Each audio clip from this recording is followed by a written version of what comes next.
ನಾವು ಮೂರೇ ಮೂರು ತಿಳ್ಕೊಳ್ಬೇಕಾದ್ರಿ.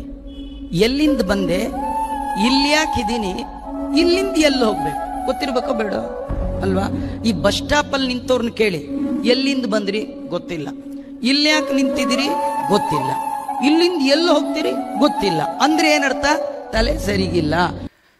ನಾವು ಎಲ್ಲಿಂದ ಬಂದ್ವಿ, ಇಲ್ಲಿ ಯಾಕಿದ್ದೀವಿ, ಮತ್ತು ಮುಂದೆ ಎಲ್ಲಿಗೆ ಹೋಗ್ತೀವಿ, ಇವುಗಳ ಬಗ್ಗೆ ನಮಗೆ ಗೊತ್ತಿತ್ತು ಅಂದರೆ ನಾವು ಕರೆಕ್ಟಾಗಿದ್ದೀವಿ ಅಂತ ಅರ್ಥ. ಯಾರಾದರೂ ನಮ್ಮನ್ನು ಕೇಳಿದರೆ, ರೈಟ್, ಇವಾಗ ನಾವು ಒಂದು ಬಸ್ಸಲ್ಲಿ ಪ್ರಯಾಣ ಮಾಡ್ತಿದ್ದೀವಿ ಅಂದರೆ ಯಾರಾದರೂ ಕೇಳಿದರೆ ಎಲ್ಲಿಗೆ ಹೋಗ್ತಿದ್ದೀಯಪ್ಪ ಅಂತ ಕೇಳಿದರೆ ನಮ್ಮ ಹತ್ರ ಒಂದು ಉತ್ತರ ಇರಬೇಕು ಅದಕ್ಕೆ.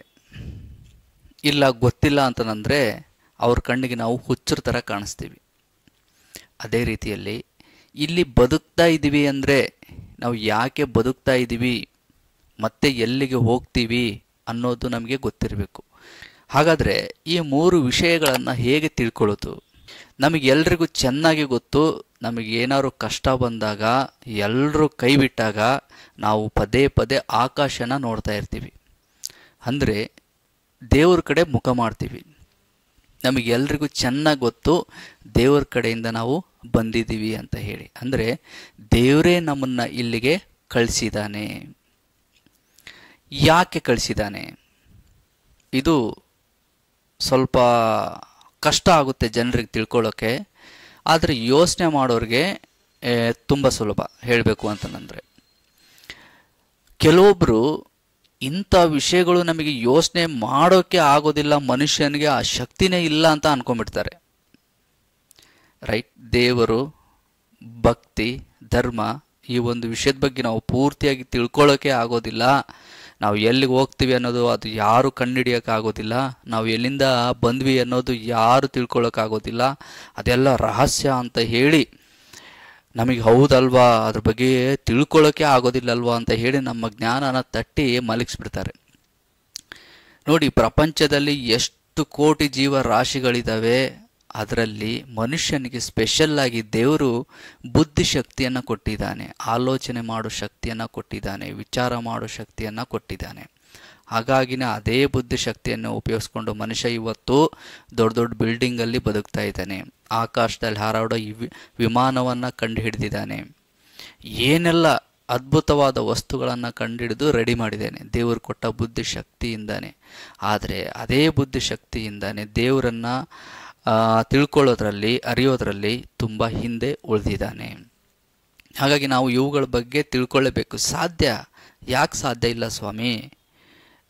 ಮನುಷ್ಯ ಮನಸ್ಸು ಮಾಡಿದರೆ ಎಲ್ಲವೂ ಸಾಧ್ಯ. ಆ ಒಂದು ಶಕ್ತಿ ಮನುಷ್ಯನಲ್ಲಿದೆ.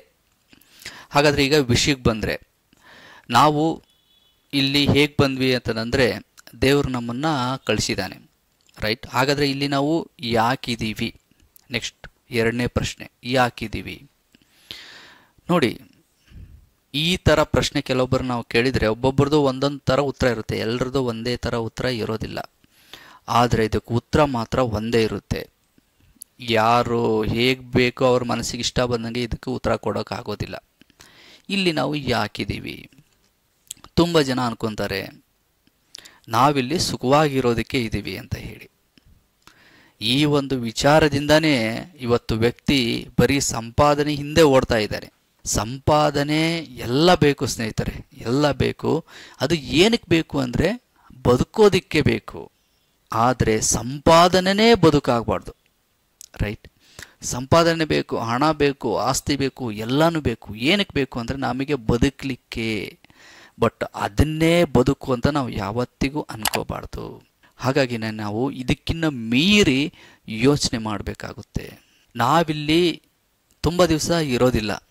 ರೈಟ್, ಇದು ವಾಸ್ತವ. ಇದು ತುಂಬ ದಿವಸ ಇರೋದಿಲ್ಲ.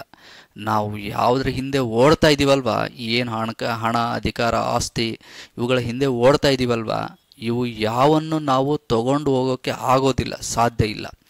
ಇದು ಎಲ್ರಿಗೂ ಚೆನ್ನಾಗಿ ಗೊತ್ತು. ಹಾಗಾದರೆ ಯಾಕಿದ್ದೀವಿ? ಏನು ಸಾಧನೆ ಮಾಡೋಕ್ಕಿದ್ದೀವ? ನೋಡಿ, ನಾವು ಮಾಡೋ ಸಾಧನೆ ಕೂಡ ಶಾಶ್ವತ ಅಲ್ಲ. ನಾವೇನು ಜನರು ಒಂದು ಮೆಚ್ಚಲಿ, ಜನರು ನೋಡಬೇಕು, ಜನರಿಗೋಸ್ಕರ ಏನಾದ್ರು ಮಾಡಬೇಕು ಅನ್ನೋದೊಂದು ಸಾಧನೆ ಮಾಡಿದರೆ ಜನರು ಇರೋದಿಲ್ಲ, ಈ ಒಂದು ನಾವು ಇರೋದಿಲ್ಲ, ಈ ಒಂದು ಟೈಮೂ ಇರೋದಿಲ್ಲ, ಎಲ್ಲ ಹೋಗ್ಬಿಡುತ್ತೆ. ಈ ಸಾಧನೆ ಕೂಡ ಶಾಶ್ವತ ಅಲ್ಲ. ಹಾಗಾದರೆ ನಾವು ಯಾವುದಕ್ಕೋಸ್ಕರ ಇಲ್ಲಿದ್ದೀವಿ ಅಂತಂದರೆ ಇದು ದೇವರ ಒಂದು ಪರೀಕ್ಷೆಯ ಸಮಯ ಅಂತಲೇ ಹೇಳ್ಬೋದು. ಯಾಕೆ ಅಂತಂದರೆ ಇಲ್ಲಿ ನಾವು ತುಂಬ ಕಡಿಮೆ ಸಮಯದಲ್ಲಿ ಇಲ್ಲಿ ನಾವು ಬದುಕ್ತೀವಿ. ನೋಡಿ, ಯೋಚನೆ ಮಾಡಿ ಸುಮ್ಮನೆ, ಯಾವುದೆಲ್ಲ ಪರೀಕ್ಷೆ ಸಮಯ ಇರುತ್ತೋ ಅದು ಸ್ವಲ್ಪ ಸಮಯ ಮಾತ್ರ. ಇವತ್ತು ನಾವು ಎಕ್ಸಾಮಲ್ಲಿ ಏನಾದ್ರು ಒಂದು ಪರೀಕ್ಷೆ ಬರಬೇಕಾದ್ರೆ ಕೆಲವೊಂದು ಗಂಟೆ ಮಾತ್ರ.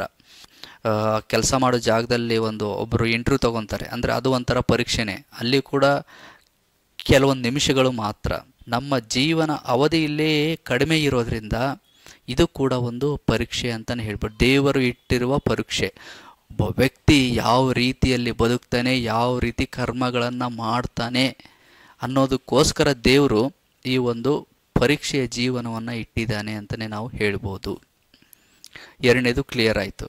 ನೆಕ್ಸ್ಟ್ ನಾವು ಎಲ್ಲಿಗೆ ಹೋಗ್ತೀವಿ? ಈಗ ಎಲ್ಲಿಗೆ ಬಂದ್ವೋ, ಎಲ್ಲಿಂದ ಬಂದ್ವೋ ಮತ್ತು ಅಲ್ಲಿಗೆ ಹೋಗ್ತೀವಿ, ದೇವ್ರ ಹತ್ರನೇ ಹೋಗ್ತೀವಿ.